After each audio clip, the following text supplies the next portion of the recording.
the Barstool Variety Hour with Francis, Roan, Tommy, Ian,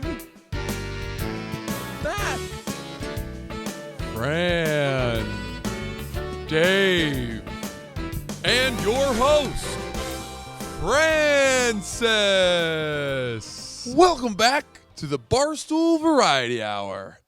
Crazy week this week, as always. The NCAA Men's Basketball Championships occurred on Monday night, and boy, was it a doozy. We had the Villanova Wildcats facing off against the Michigan Wolverines, and Villanova won, which meant that some chick who never reciprocated the nudes that I sent her won our bracket pool, unfortunately.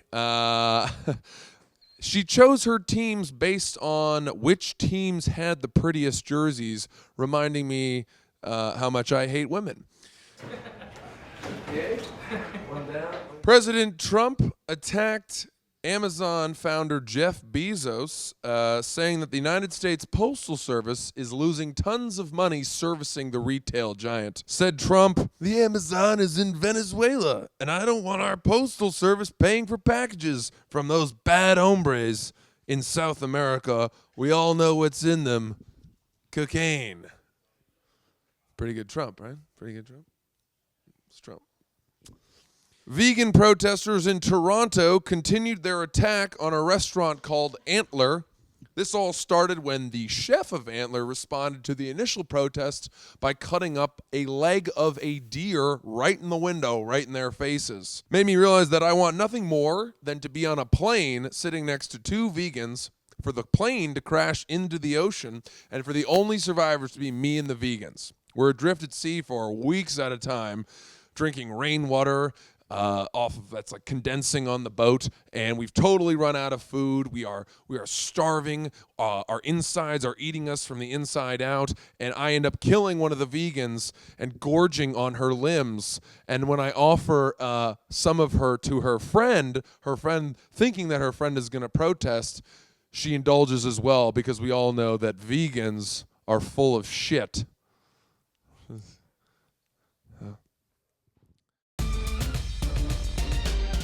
Passwords are like people at the gym. Some are weak, some are decent, and some are strong. And some reveal a lot about who you are. Hello, welcome to My First Bank. My name is Cheryl. How may I assist you? My name is Mark Douglas, and I'm afraid I lost my credit card at a bar last night. I understand you lost your credit card. Would you like me to cancel it and send you a replacement? Oh, great. Yeah. No, that would be perfect. Thanks.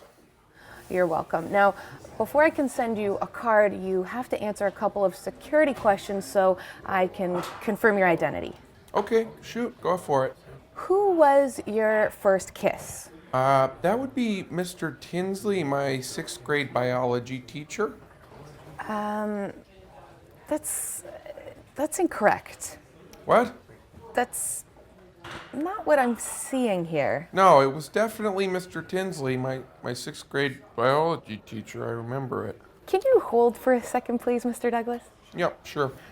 This guy is telling me that he had his first kiss with his 6th grade teacher. Stick to the script. Hi, Mr. Douglas. Are you still there? Yep, still here, still good. And by the way, I was doing a little thinking about it in the moment that you were gone, and I distinctly remember in 6th grade walking into Mr. Tinsley's laboratory after school to get some papers and talk to him a little bit because I liked him so much. And I said, "Hey, Mr. Tinsley, can we try the emergency eye washing station?" I didn't really believe it actually worked. And he said, "Sure." Next thing you know, we're under the water together, super romantic, like standing in a waterfall. And then we were making out, so it was him. Yeah, 100%. Okay, let's try another question, maybe. Who was your hero growing up? My hero, Michael Jordan of the Chicago Bulls. I'm afraid that's also incorrect. What did I write for this one? This says Mr. Tinsley. No, see, now that's all backwards because, Mr. Tinsley, sure, I loved him, and he was definitely my first kiss, but I wouldn't have said that he was my hero, no. Have you talked to anybody about this before? Who else would I talk to about my credit card? I need a new card. I called you guys. No, I mean, like Mr. Tinsley. All right, never mind. I'm afraid that if you answer one more question incorrectly, I'm gonna have to lock you out of your account permanently. Oh, fuck me. All right. Well, yeah, I mean, go ahead. All right, let's try this one. What street did you grow up on? Cooper Avenue. Yes, that is correct. All right, I can did send it. you a replacement card now. Great. Okay, thanks, Cheryl. I really appreciate your time. Thank you so much Bye. for choosing my first bank. Any luck with your credit card information, sweetie? Oh, hey there. Yeah, I think I got a new one. You ready for work, Mr. Tinsley? You know I hate that name. All right. Sorry, Daddy.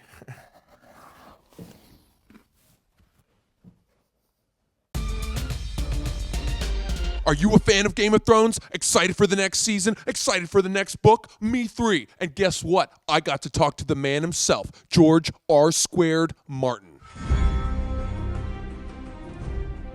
Hello, my name is George R. Martin, author of the hit series A Song of Ice and Fire, which you might know as the adaptation A Game of Thrones on HBO. Now, I'm here today to clarify a few things. Some of my critics and naysayers out there have said, George, you're too old. You're never going to finish the final 2 books in the series. But to them, I say, pshaw.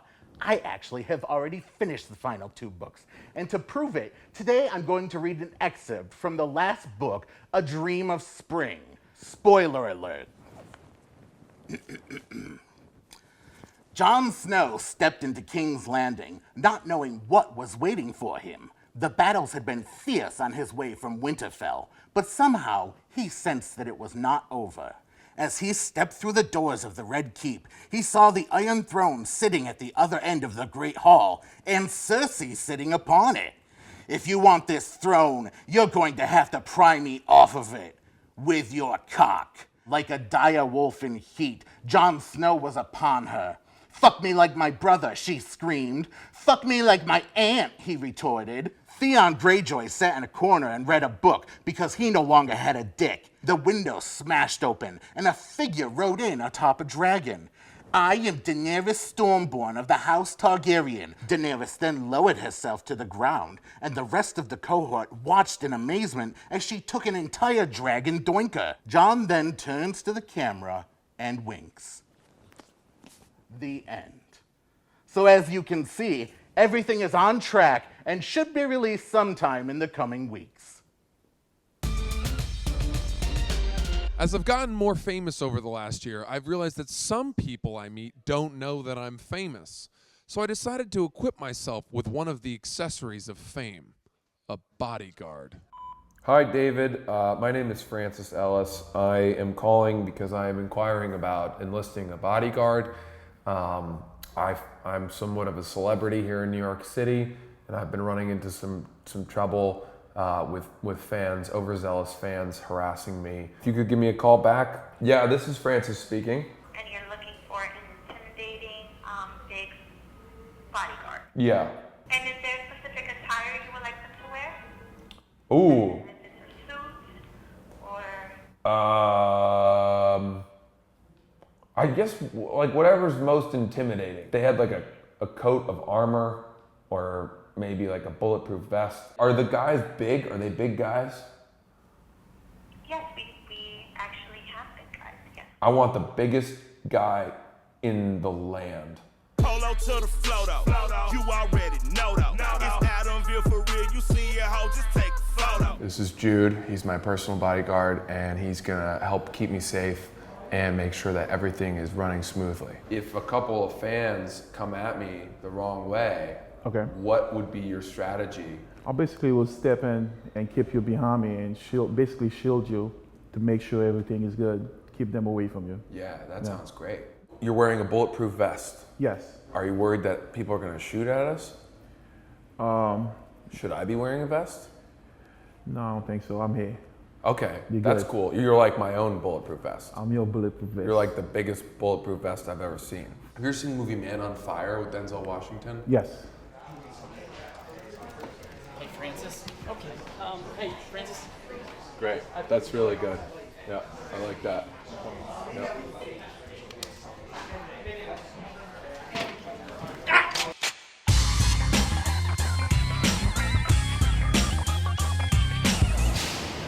Hey, the Holiday Inn, do you know what streets it's on? Because there are a few around here. This just feels like an area where I'd have a lot of fans, you know? Like some areas in New York, you're more likely to run into a fan of mine than others. And this particular area feels really dense with kind of super zealous, excited fans. So head on a swivel, you know what I mean?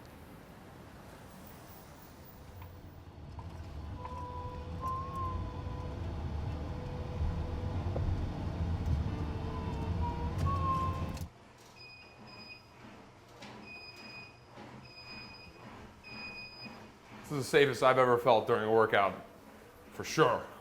It's way better than having a personal trainer. So we're heading up to a comedy show that I'm doing tonight. It's Tuesday night. It's going to be a hot show. And as my stature has grown with Barstool, especially with the Eminem video, every time I do shows, people know where I'm going to be. That's when things can get really dangerous. And that's when sort of the crazies can come out of the woodwork and target me. So I'm really glad to have Jude here to help me out with this show. Here we go. Ooh, watch out for this guy. This guy looks like a bruiser. Man. See, he knew who I was. You see him? He's giving me the eye. That guy definitely knew who I was. Then I caught a Yankee game on the radio. Hey, you ever hear this guy make his home run calls? Like the worst, most punny jokes you've ever heard. Like, no lie, one of the guys' name is Gary. He hit a home run, and the guy was like, wow, Gary is scary. Yeah. We always thought moving to Manhattan was like moving up, it was going to be glamorous and glitzy. Then I moved to Manhattan one day. Put your hands together for Mr. Francis Ellis. Let's get up there. Come on up, yeah. Thanks, buddy. Just stand. I'll just stand behind you. Yeah, cool. Hey guys, this is my bodyguard, Jude. I totally underestimated how difficult it would be to perform sexually with a massive black guy standing 3 feet away, watching. Right, Jude? I just wrote that one. If it does come to the point where you and I are gonna have to throw hands at some motherfuckers, I'll have you. this is our symbol. Grind the knuckles. I'll make sure you don't have to put hands on anybody. That one right there. Yeah, I And got give it a you. grind. That means we're gonna kill some mofos. Mess them up. I love it. Let's go, Jude. All right.